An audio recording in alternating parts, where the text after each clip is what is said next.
તો મિત્રો આપણે આવી ગયા હતા વાડીયા ને અત્યારે વાગી ગયા 5:30 અને મિત્રો બીજું પાણી હાલતું હતું આપણે કારે જીરામાં તમને દેખાડી દઉં અને પછી વહી ગઈ લાઈટ જોઈ લે પાણી ભરાનું એ આડિયો પૂરો થાય ને ત્યાં હતું ત્યાં થોડુંક પાણી ભરાનું છે અને મિત્રો વહી ગઈ અત્યારે લાઈટ ભાગ્યા હતા એ પાણી પાતા હતા હું દેખાડી દઉં જો આપણે ઓલી બાજુ તુવેર છે અને આપણે ચક્કર મારવા જવાનું હોય ઓલી બાજુ જોઈ હું કીએ તુવેર ચક્કર બક્કર માર લઈ અને પછી જાય ઓલી વાડીને જોઈ લઈએ અત્યારનો નજારો મિત્રો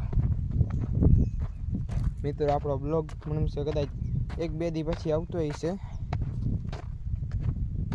આપણો બ્લોગ નહોતો નાખ્યા બ્લોગ તો બનાવેલ પડ્યો છે પણ એડિટિંગ કરવામાં થોડોક બાકી છે એટલે દેખાડી દઉં જોઈ લઈએ પારા જોઈ લઈએ